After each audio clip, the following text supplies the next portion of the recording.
Capítulo 2. El silencio atómico.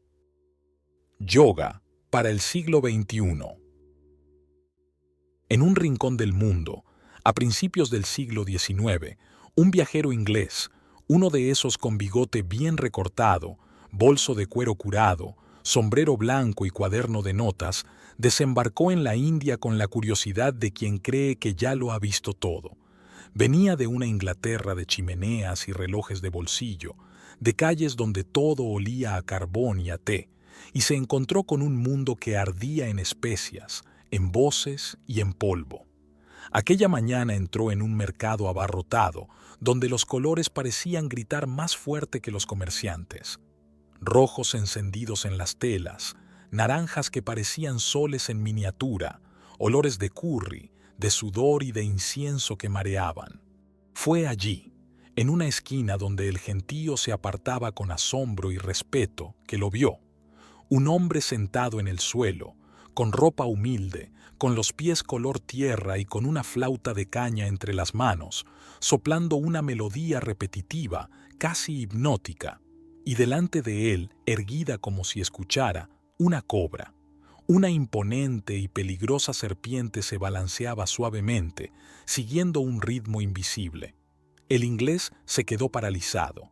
No entendía si debía tomar notas, rezar o salir corriendo, porque lo que tenía delante no era un truco de feria, no era un espectáculo montado para turistas, era un diálogo entre un hombre y una serpiente, una realmente peligrosa. Aquella noche escribió en su diario, con la letra temblorosa de quien acaba de ser sacudido: «Hoy he visto a un ser humano hablar con la tierra misma, y la tierra, en forma de cobra, respondió». Lo que no supo escribir, porque no lo entendía aún, es que esa imagen no era el resultado del entretenimiento, era la gran metáfora. La serpiente pegada al suelo, escuchando las vibraciones de la tierra, es el instinto puro, el miedo, el deseo, y el hombre que toca la flauta es la conciencia que, en lugar de luchar contra la serpiente, aprende a acompañar su movimiento. Siglos después, Hollywood convertiría esa fascinación en películas. El cine siempre nos mostró arqueólogos intrépidos huyendo de serpientes, héroes temblando ante lo más primitivo, y en ese viaje del occidental hacia un oriente profundo, apareció la ironía que aún nos arranca una sonrisa en los cines. El hombre occidental, capaz de enfrentarse a ejércitos enteros, tiembla, se paraliza ante un animal que encarna lo más básico de nosotros, mientras que un campesino con los pies sucios en el Oriente Profundo no solo no le temía, sino que la hacía danzar. Así es nuestra vida moderna.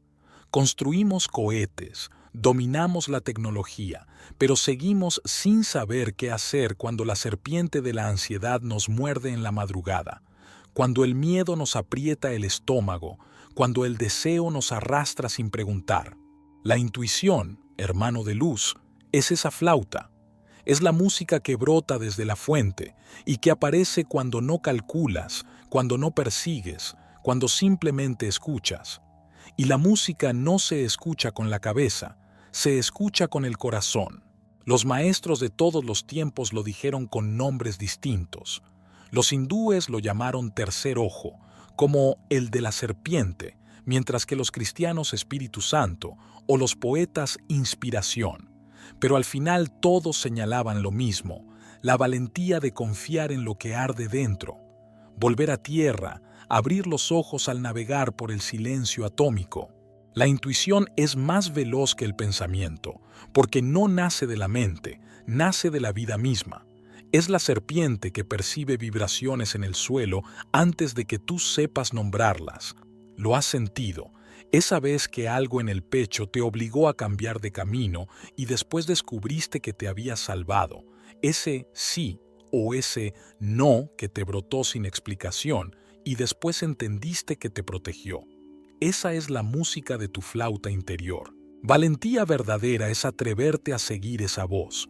Aunque te tiemble la mano, aunque el mundo te diga que estás loco, aunque parezca arriesgado.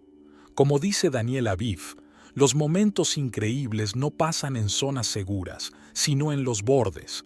Y los bordes siempre asustan, hermano de luz, porque es ahí donde la serpiente te susurra. Pero si te quedas, si respiras, si escuchas en medio, entonces descubres que no era un abismo, era tu propia vida esperando que dieras un paso. Déjame dejarte algo claro antes de seguir. Arder en este momento de la historia no significa huir del mundo ni renunciar a él. No significa retirarse a una cueva ni volverse indigente para que la vida pase de largo sin rozarte. Es lo contrario.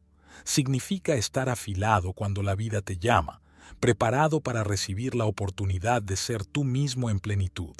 Arder hoy es descubrir que no necesitas muletas emocionales para recordar que estás vivo, que la chispa está en tu propia presencia, en esa certeza simple y brutal de que tu respiración basta, de que tu cuerpo ya es altar. Cuando enciendes desde ahí, la soledad se convierte en compañía y deja de pesar. La compañía, a su vez, deja de ser necesidad y se vuelve elección. Ya no buscas llenar huecos, compartes desbordes, ya no mendigas abrazos, los entregas, ya no te escondes del silencio, lo celebras. Ese es el giro más radical de la madurez, pasar de mendigar afectos a ofrecer fuego, no porque lo necesites para sobrevivir, sino porque al arder contigo mismo te sobra luz para compartir. Entonces ves cómo los vínculos dejan de ser cadenas y empiezan a ser celebraciones. Ya no eliges por miedo a quedarte solo, eliges porque tu abundancia pide testigos. Durante siglos, Occidente entrenó su músculo de acumular. Datos, noticias, títulos, posesiones. Oriente entrenó su músculo de soltar, disolver, abstraerse, retirarse. Y ninguno de los dos caminos basta ya. Occidente quedó atrapado en la saturación, Oriente en la pasividad.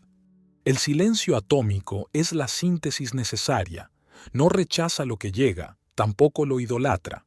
Lo atraviesa, lo deja pasar como el aire que entra y sale, sin peajes, sin discursos, sin deuda. El silencio atómico no te separa de la vida, te devuelve a ella. No te pide que huyas ni que acumules, solo que estés despierto para recibirla en toda su intensidad. Imagina dos músculos. Uno empuja, el otro libera. Si solo empujas, te desgarras. Si solo sueltas, te desplomas. La práctica de hoy es tono vivo. Actuar cuando toca, descansar cuando acaba. Ni hiperactividad disfrazada de éxito, ni abandono disfrazado de paz, sino eficiencia amorosa. La oportunidad de hacer lo justo, lo que te conviene desde ese centro que no depende del aplauso ni del resultado, esto es, detener el péndulo en el medio de la verdad. No confundas esta síntesis con trucos exprés de relajación. Relajarse sirve, pero es apenas la antesala. El silencio atómico no adormece, te despierta. Es como llegar a la cima de una montaña después de la tormenta, aire limpio, horizonte abierto, la sensación de que todo respira contigo. Ese estado es posible para cualquiera, en cualquier sitio, en cualquier edad, en cualquier época. No depende del paisaje externo, sino de la rendición interna que abraza la vida entera. All life, it's bigger than you, and you are not me. Así empieza aquella bonita canción Losing My Religion, Perdiendo mi religión, de la famosa banda estadounidense R.E.M., un gran hit de los 90 y que su mensaje parece que cobra más sentido hoy que décadas atrás. Dice la canción: la vida es más grande que tú, y tú no eres yo. Y hasta el nombre de la banda es un guiño al misterio. R.E.M., REM, que significa Rapid Eye Movement, el movimiento ocular rápido, esa fase del sueño donde los ojos corren bajo los párpados mientras el cuerpo parece inerte. Es el teatro secreto donde soñamos lo que no nos atrevemos a vivir despiertos. Que la banda lleve ese nombre tampoco es casualidad. Ellos quieren decirte que la vida es sueño, pero sueño con los ojos abiertos. ¿Tú qué crees? ¿Tú qué opinas? ¿La vida ocurre en la mente o en la vida? Parece un juego de palabras, pero es una trampa que nos pone de frente al espejo. Porque si todo lo que vives pasa filtrado por tu mente, ¿cuánto de lo que llamas vida es real? ¿Y cuánto es tan solo una mala interpretación de esos ojos tuyos que interpretan el sueño? La mente se cree el centro, se cree la dueña, quiere moldear todo lo que ocurre para que encaje en su guión, mi éxito, mi fracaso, mi amor, mi dolor. Pero la vida es más grande que tú, y tú no eres yo, pues asimismo ni yo ni nadie somos tú, lo que quiere decir que el yo es uno solo, raíz única. Pero nunca debes olvidar que la vida no cabe en tu mente, y que del mismo modo tampoco cabe en la mía. Es más grande que todos nosotros.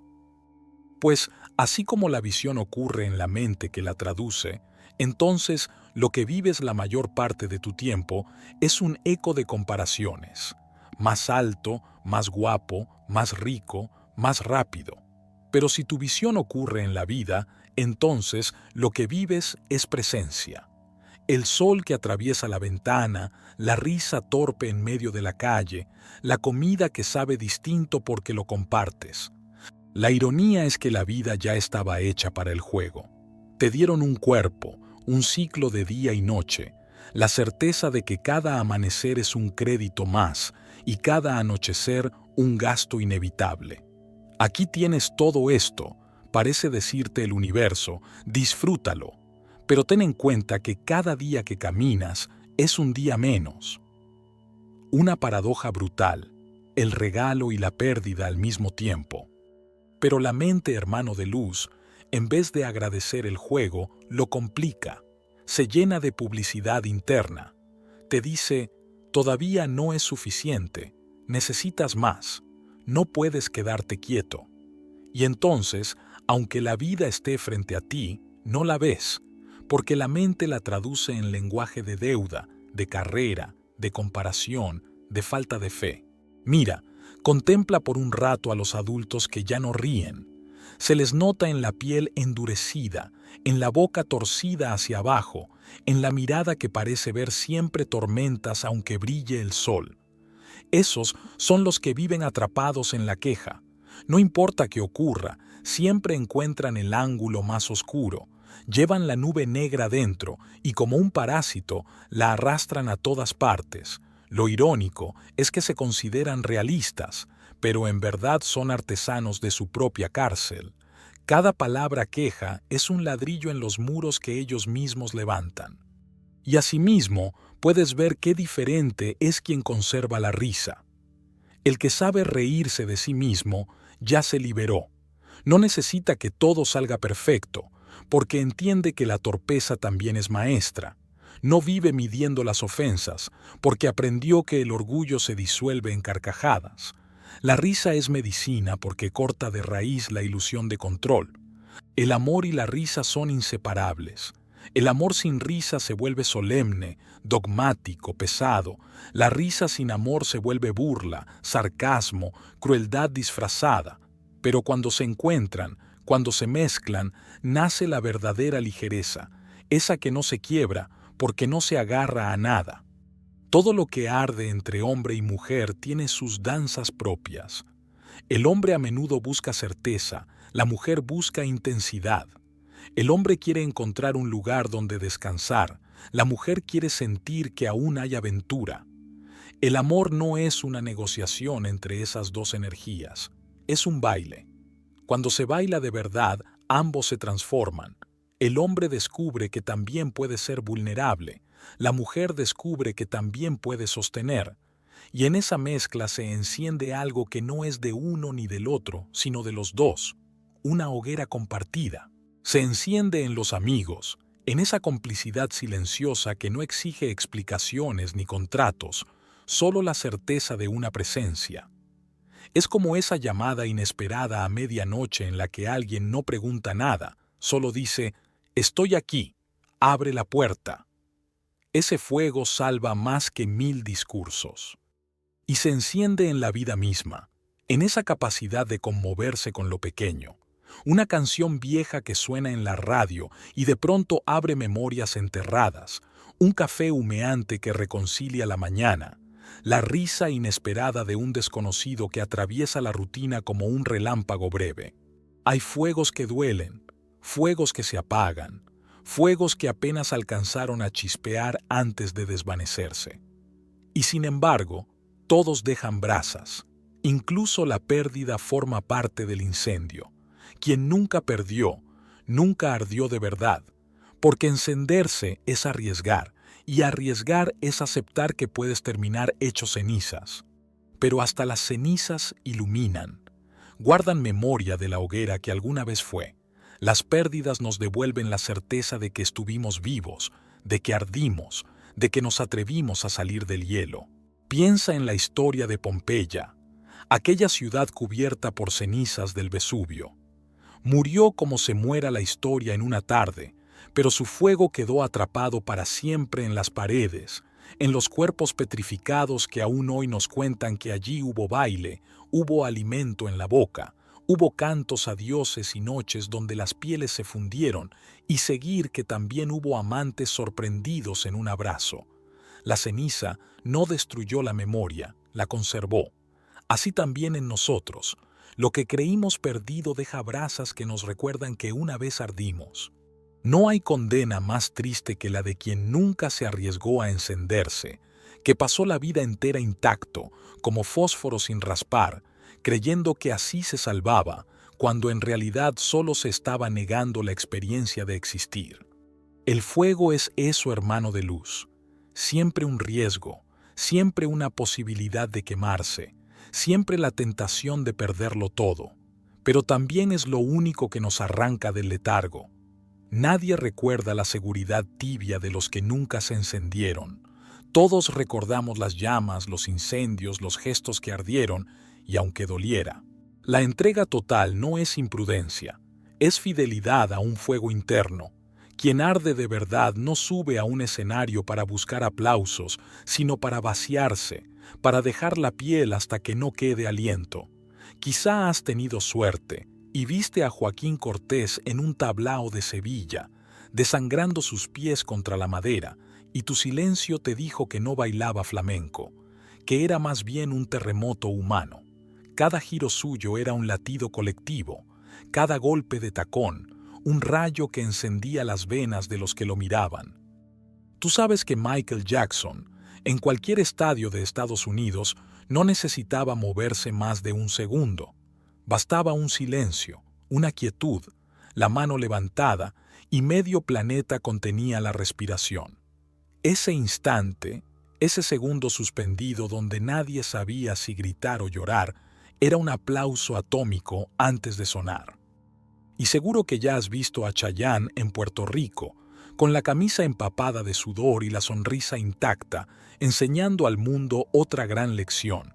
La danza también puede ser ternura. Su entrega es siempre una fiesta donde nadie queda afuera. Madres, hijas, abuelas, todas bailando con él, como si la vida pudiera durar para siempre en un estribillo alegre. La gente ha viajado con ellos sin necesidad de pasaporte. España, Estados Unidos, Puerto Rico, distintos escenarios y distintos acentos. Un mismo idioma universal del cuerpo. Porque cuando alguien se entrega de verdad, los países sobran.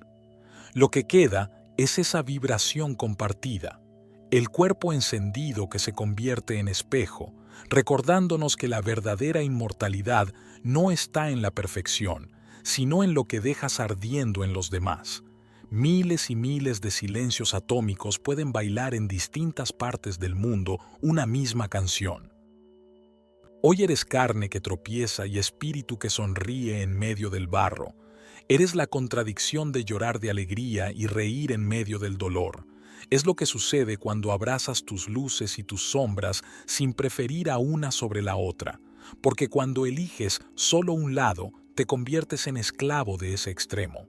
Pero cuando aceptas ambos, te vuelves libre. Y en esa libertad, el amor se vuelve brújula. Un amor que no promete eternidades, sino que se entrega instante a instante.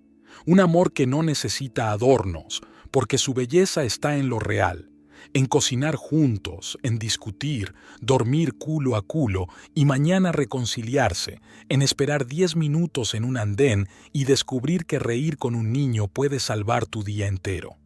La mente es una herramienta maravillosa, pero un jefe terrible. Es como un televisor que nunca apagas. Al principio entretiene, pero después intoxica. No importa qué programa pongas, todo dentro se vuelve ruido. Y ese ruido no solo te confunde, te enferma. Ansiedad, miedo, insomnio, pereza. No porque la vida sea así, sino porque tu mente está poseída por su propio guión, por una historia que repite sin cesar hasta que terminas creyendo que eres ella. Míralo en los espejos humanos que conocemos. Maradona podía bailar con la pelota como si bailara abrazado a Dios. Tenía tobillos bendecidos, un talento que era milagro y calle al mismo tiempo. Pero su mente se volvió campo de batalla. El mismo genio que lo elevó al cielo lo empujó al abismo. No lo digo para juzgarlo, lo digo porque es espejo. Todos llevamos dentro ese Maradona interno, esa parte que brilla y otra que se sabotea, ese impulso que puede crear maravillas y, al mismo tiempo, destruir lo que más ama. El talento sin silencio es un arma que se dispara contra uno mismo. Por eso el silencio atómico es necesario.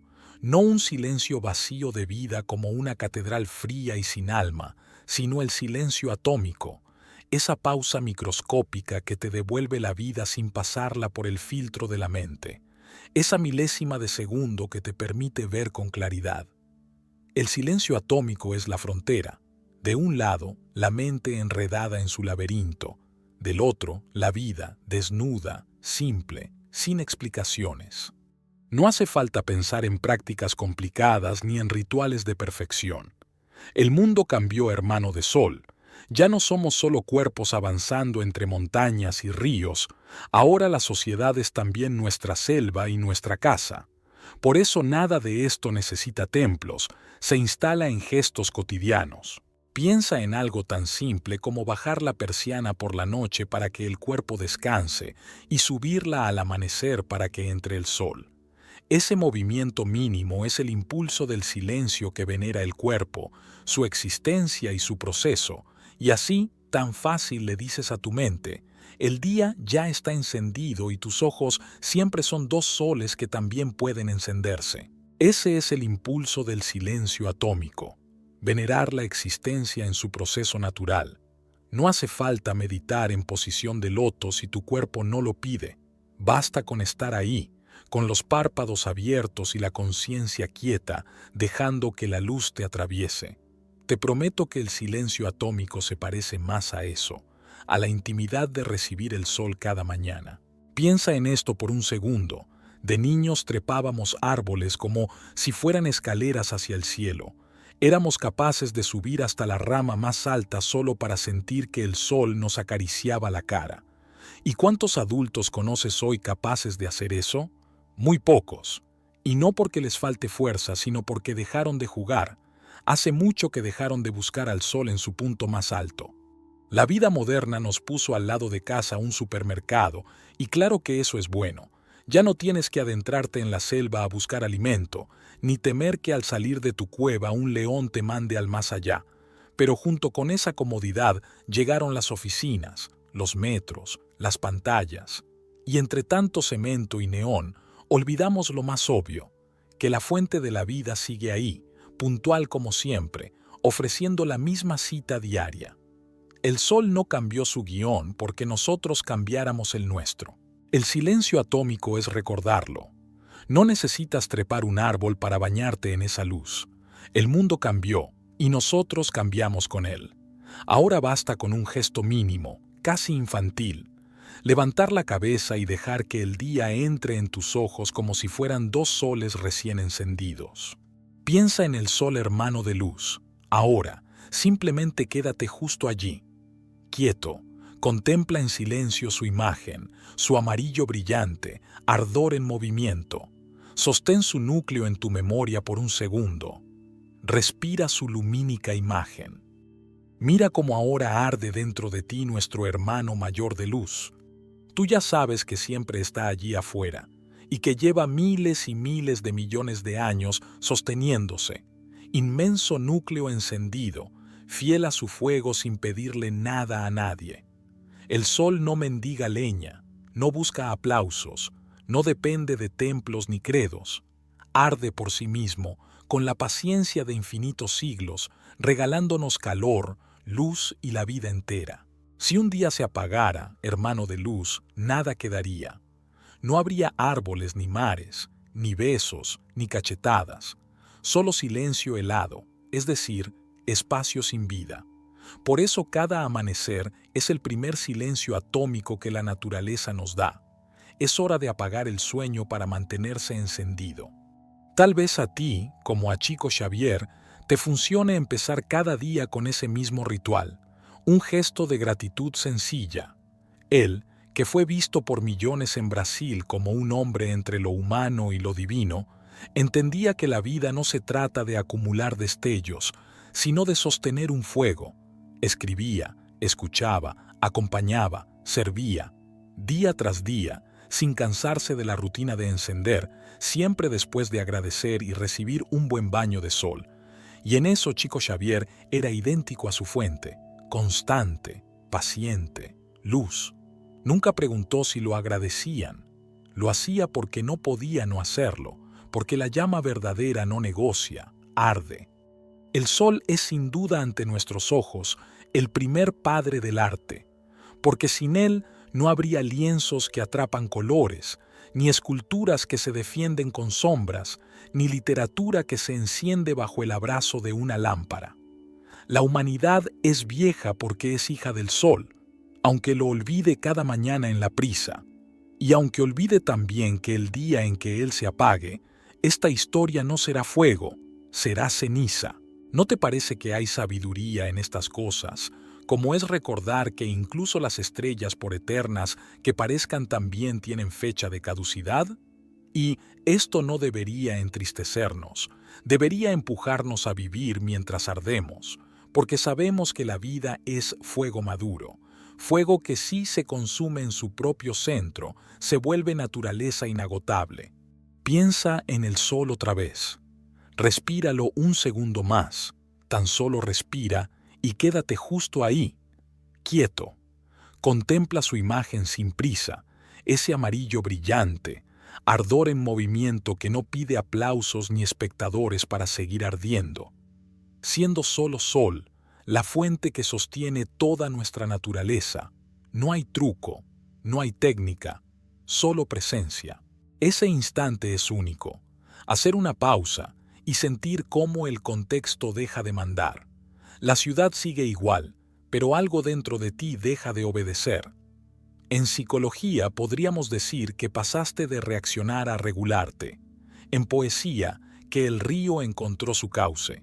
Lo mismo puede ocurrirte en un ascensor, en una sala de espera, en un baño con baldosas frías. No es glamour espiritual ni postal para redes, es alfabetización interna. Aprender a leer tu propio clima y abrir la ventana, y aunque afuera haya tormenta. Esa grieta es lo que los viejos maestros de la India llamaban el momento atómico, el punto en que la mente, cansada de sostener tanto, se afloja, y en ese afloje aparece lo verdadero.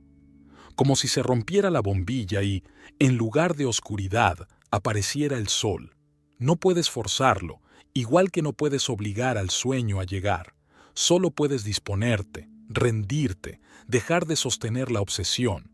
Y entonces, sin aviso, ocurre. Yo lo he visto en lugares donde jamás te lo imaginas.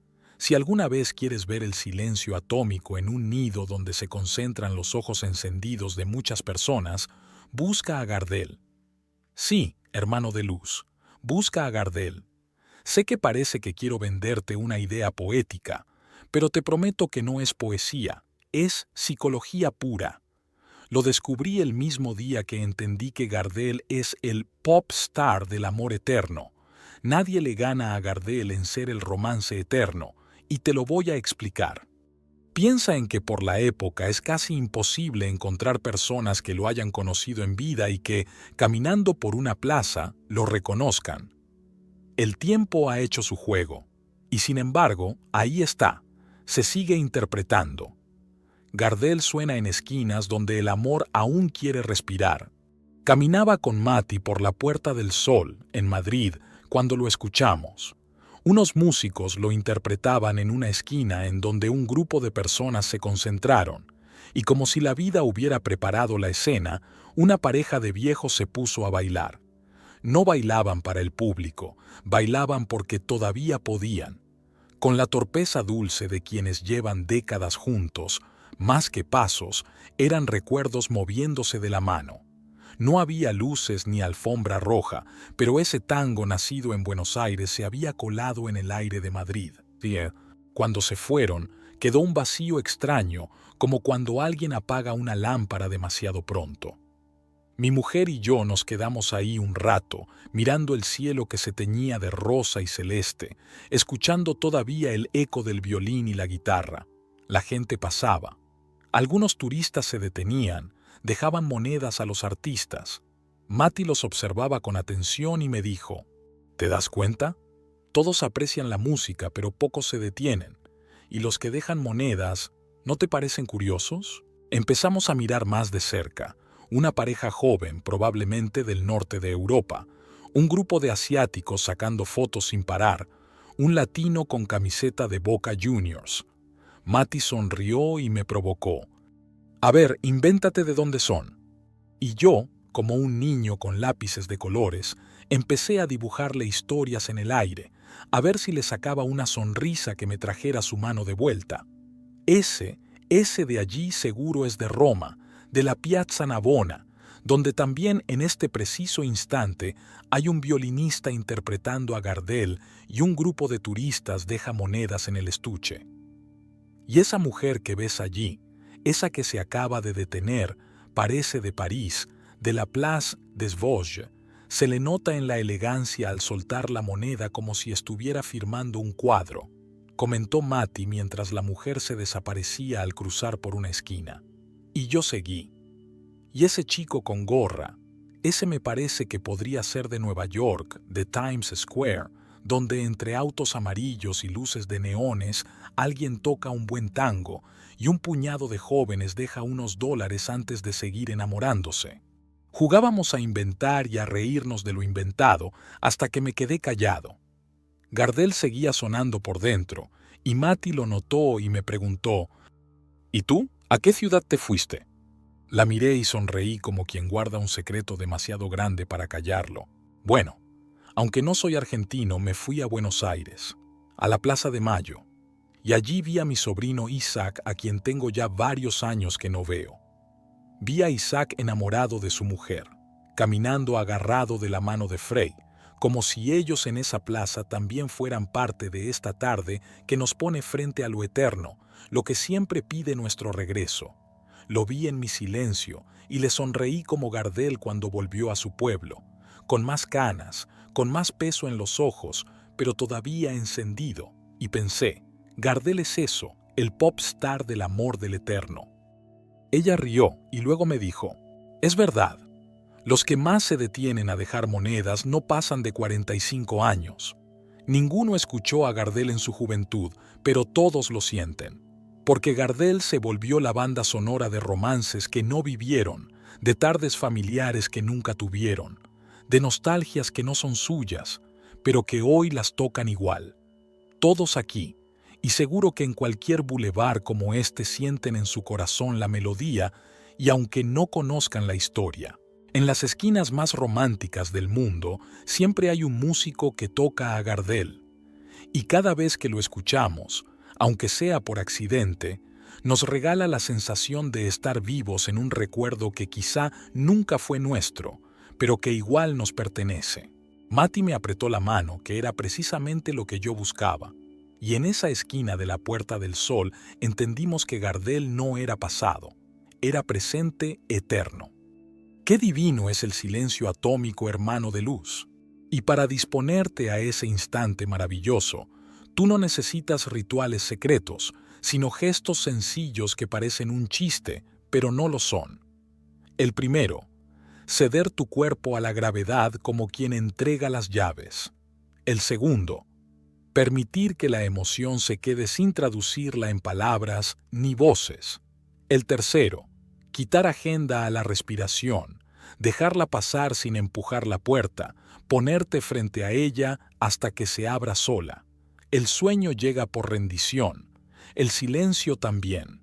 No es derrota, es inteligencia de la especie. El silencio atómico es radical porque no es huida ni anestesia. No se parece a tragar pastillas para dormir ni a perderte en series que devoran tu madrugada. Tampoco es rezar con miedo ni encender incienso para tapar el olor de tu angustia. Es otra cosa, estar despierto sin interferencias, vivo sin decorado. Es como sentarte frente al mar y notar que la marea no cambia, pero tú sí. Como descubrir que no hace falta más que tu cuerpo vivo para respirar. Ya estabas respirando, y que en ese acto simple, sin adornos, se abre un espacio en el que el cuerpo y la conciencia se reconcilian. Ese espacio es la verdadera revolución, la chispa que te recuerda que no eres máquina, ni hámster, ni pieza en un tablero, eres presencia encendida. Es ese instante en que el arquero suelta la flecha y desaparece él mismo, la cuerda, el arco, el blanco, todo se vuelve uno. Es el segundo en que el músico deja de tocar y escucha su propio eco colgando en el aire como si la nota se hubiera vuelto alma. Es Arquímedes gritando ¡Eureka!, desnudo en un baño, porque de repente lo obvio estalló en su cara, no cuando pensaba, sino cuando el pensamiento se cayó de la mesa. Eso, llevado a la vida común, significa cosas tan simples que parecen ridículas. Cocinar sin podcast, ducharte sin cantar para ahogar la mente, sino para hacer canción bajo el agua, caminar sin auriculares como quien le devuelve la calle a sus propios pasos. Es mirar la sopa hervir como si fuera un documental, sentarte a escuchar con los ojos y con los oídos abiertos, o escuchar la lluvia en el parabrisas como si el universo hubiera contratado un baterista para ti. Estos sin duda que son los ejemplos más simples, pero lo que buscamos es atención en una cosa a la vez. La paradoja es que lo obvio suele ser lo más difícil de ver, y ahí nace la palabra milagro. No es un truco de feria, no es un rayo de luz abriendo el cielo. El milagro, en su raíz más simple, significa admiración. Es lo que te deja sin habla, lo que detiene por un instante la maquinaria de tu mente y te obliga a mirar. Un amanecer, por ejemplo. El más grande de los milagros es también lo más ordinario, que amanezca, que un sol a millones de kilómetros insista en calentar tu mundo sin cobrar factura, que puedas despertar en horizontal, bostezar, recibir el mundo acostado y en ayunas, que el café sepa a café, que el agua moje, que tu respiración continúe incluso mientras duermes. Eso es milagro. Y aquí se derrumban los gurús de copia y pega porque ya no necesitas que todo lo que llega de afuera te complete, ni mucho menos pagar para que alguien te lo traduzca. El silencio atómico no cobra entrada, no tiene intermediarios, no se vende en cursos online. Solo pide algo que al ego le parece insoportable, que te calles un rato. Tesla lo intuía a su manera. Mientras el mundo esperaba milagros de dioses, él miraba los relámpagos y decía, ahí está la clave. Y convirtió esa maravilla natural en luz eléctrica, en corriente que hoy nos alumbra. Lo que para otros era espectáculo, para él era obviedad, y ahí está la enseñanza. El milagro no se inventa, se descubre en lo que ya es. El silencio atómico funciona igual. No es un destello que viene de arriba, es reconocer lo obvio que la mente no soporta, que la vida ya está sucediendo, aquí y ahora. Por eso callar no es cerrar la boca, no es apagar la mente, eso no se puede. La mente es tu espejo que traduce la vida. Callar es dejar de narrarte la vida mientras la vives. Es comer una manzana sin describirla mentalmente como manzana. Es besar sin pensar en técnicas. Es llorar sin redactar el discurso de víctima mientras que descubres que son tus propios mocos los que te hacen beber lágrimas saladas. Es esa desnudez sin subtítulos la que abre las fosas nasales a la vida, para que tu vida respire más. Es decir, volver a lo simple, a aquello que en la infancia nos impulsaba. Porque cuando de adulto lo vuelves a ti y lo pruebas, aunque sea un instante, entiendes que no hay nada más psicodélico que la realidad sin filtros. No necesitas ayahuasca para sentir que el aire es un milagro. No necesitas pagar un retiro de silencio en Bali para darte cuenta de que tu respiración ya era un mantra. El silencio atómico es el viaje más barato y, sin embargo, el más difícil de tomar, porque no hay guía turístico, ni canciones de fondo, ni discursos motivacionales que te sostengan. Solo tú y tu conciencia. El verdadero arte no es escapar del mundo, hermano de luz, sino habitarlo de una manera inédita. El yoga que necesita este tiempo no se despliega en esterillas ni se encierra en templos, ya se filtra en lugares donde nadie imagina que pueda brotar un instante de eternidad. Si quieres permanecer en lo eterno, no respondas a la mente que insiste en quedarse en lo viejo. El que se instala en lo viejo termina convirtiéndose en anciano del alma, aunque apenas cumpla 30. Quédate justo en lo nuevo, incluso si el contexto insiste en ponerte delante lo conocido. La juventud no está en el calendario, está en la mirada que todavía se atreve a ver estreno en lo cotidiano. Si alguna vez entras a un estadio y la multitud ruge, no intentes resistir al estruendo, conviértelo en océano. Descubre cómo miles de gargantas pueden volverse una sola respiración compartida. Ese rugido, que parece caos, es también silencio atómico cuando lo escuchas como oleaje. En un aeropuerto, mientras todos corren buscando puertas de embarque, quédate quieto. Escucha las maletas rodando, los pasos apurados, la voz metálica que repite la misma cantinela de siempre. Esa coreografía de prisa también es meditación si la contemplas con ojos de testigo. En un cementerio, mientras alguien deja flores frescas sobre una lápida, siente cómo el tiempo se detiene. La muerte es el ruido más fuerte de la vida, pero también su silencio más profundo. Si respiras ahí, tu pecho aprende a decir, sigo vivo. En un museo lleno de turistas, no vayas al cuadro que todos fotografían. Elige uno olvidado en una esquina. Míralo hasta que el murmullo desaparezca. Descubrirás que el silencio no estaba en la sala, sino en tu mirada. En un juzgado, mientras las voces se cruzan y todos esperan el veredicto, cierra la mano en un puño y siente el pulso. Ese tambor diminuto que late en tu piel es más antiguo que todas las leyes del hombre. Incluso en un circo, cuando el payaso tropieza y el público ríe, deja que esa risa te atraviese como viento. El silencio llega disfrazado de carcajada, el instante en que todos se olvidan de sí mismos y recuerdan que jugar también salva. Eso es sembrar silencio en pleno siglo XXI. No esperar lugares sagrados, sino reconocer que el templo está en ti, incluso en los escenarios más absurdos. El silencio no es ausencia de ruido, es la rebelión de un alma que decide no obedecer al contexto. Occidente necesita aprender esto porque su enfermedad no es la falta de tecnología, sino el exceso. Nunca hubo tanto ruido y nunca tanta soledad, nunca tanta comunicación y nunca tan poca escucha.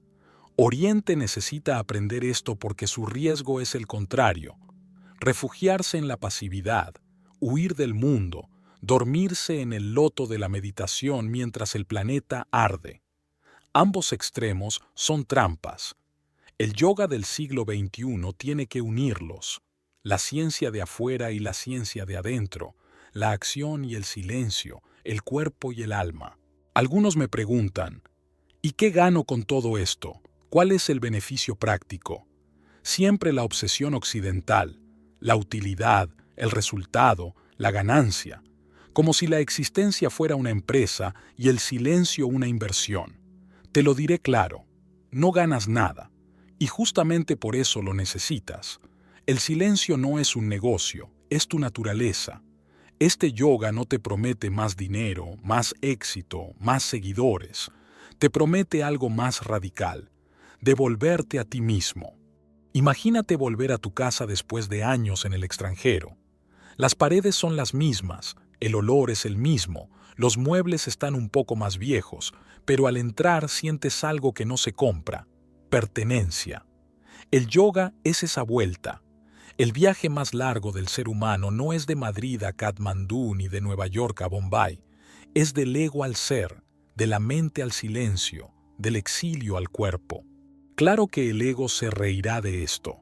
Dirá: va, perder el tiempo sentado, no hacer nada, eso es para vagos. Pero fíjate qué curioso, los mismos que desprecian el silencio se sientan horas a mirar pantallas, a desplazarse sin fin en redes sociales. Eso sí lo llaman entretenimiento. El silencio, en cambio, lo ven inútil. Somos capaces de perder años en distracciones, pero nos parece insensato perder 10 minutos en nosotros mismos. Esa es la sátira de este tiempo. Hermano de luz, mi querida hermana del alma, el exilio del cuerpo no se cura con gimnasia ni con filosofías prestadas. Se cura con atención. La misma atención que pones en tus negocios, ponla en tu respiración, en aflojar todas las tensiones, y verás cómo se alinean las dudas. La misma intensidad con la que persigues metas, ponla en sentir el suelo bajo tus pies. La misma energía que gastas en conquistar el mundo, gástala en entrar en ti, no porque debas, sino porque sin eso todo lo demás es prestado. Ese es el verdadero radicalismo. Atreverte a escucharte cuando no tienes ruido que te distraiga. Ahí no hay Netflix, ni notificaciones, ni conversación de ascensor. Ahí lo que aparece es brutal en su simpleza: tú. Y lo más revolucionario de todo es que, en ese encuentro, descubres que estabas en camino desde el principio.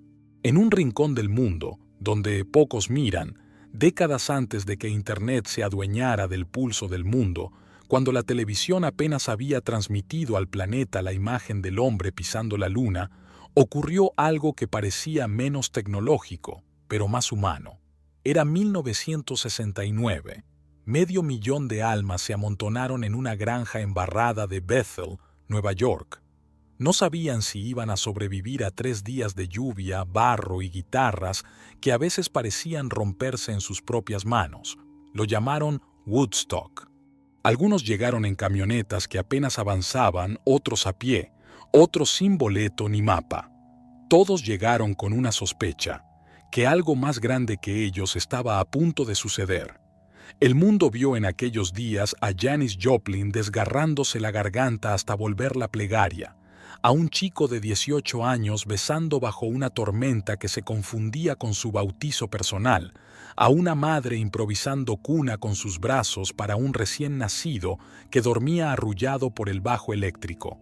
Woodstock no fue un concierto, fue una invocación, no fue solo música, fue una forma de yoga occidental, un cuerpo colectivo latiendo al compás de guitarras eléctricas en lugar de mantras. Cada riff era una respiración, cada coro era un om desbordado que no necesitaba monasterio. 500,000 de personas respirando juntas el mismo barro, la misma tormenta, el mismo instante.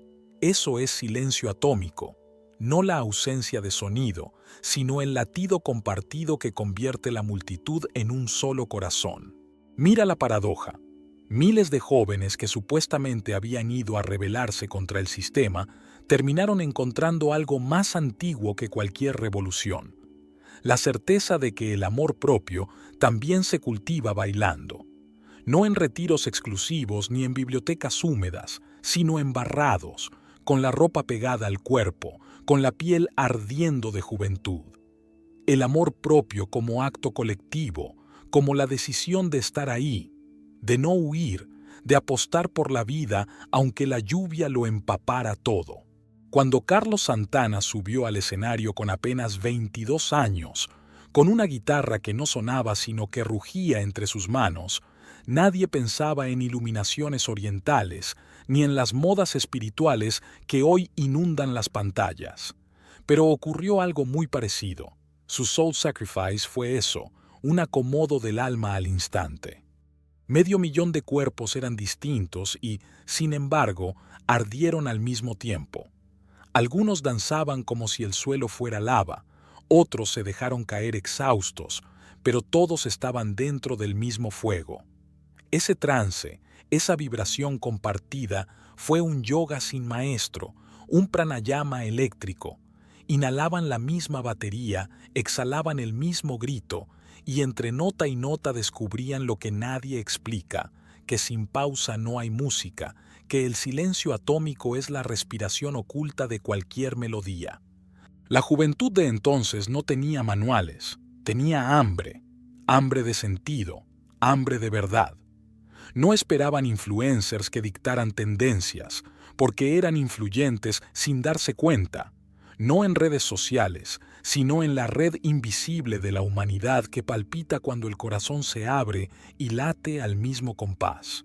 Cada compás de Santana decía, apuesta todo por lo que nace de ti, y medio millón respondió con un solo gesto, quedarse, bailar, mojarse bajo la lluvia. Quizá no lo sabían, pero en ese momento atómico estaban practicando el yoga del siglo XXI antes de que este libro lo nombrara así. Yoga sin esterillas, sin posturas, sin gurús, solo cuerpos respirando en colectivo, corazones compartiendo el mismo tambor, jóvenes apostando por el amor como el único manifiesto que valía la pena firmar. Y si preguntas qué quedó de todo eso, no son solo los discos ni las fotos desteñidas. Lo que quedó fue la prueba de que el silencio atómico puede ocurrir en una granja embarrada, que el amor propio también se construye en la danza, que la espiritualidad puede llegar disfrazada de guitarra eléctrica, y que cuando un instante es vivido con todo el cuerpo, con todo el corazón, deja de ser juventud, se convierte en eternidad. Ese es el camino que todos, tarde o temprano, debemos intentar recorrer, el camino de la madurez. No madurez entendida como resignación o vejez, sino como la fruta que ha completado su ciclo y al hacerlo alcanza el punto más dulce, más jugoso, más pleno de sí misma. La fruta madura no reniega de la flor que fue, ni de la rama que la sostuvo, pero tampoco pretende quedarse inmadura para siempre. Ha entendido la vida y por primera vez se hace consciente del viaje, y desde entonces lo honra poniéndole a todo lo que surge, su sabor, su silencio atómico.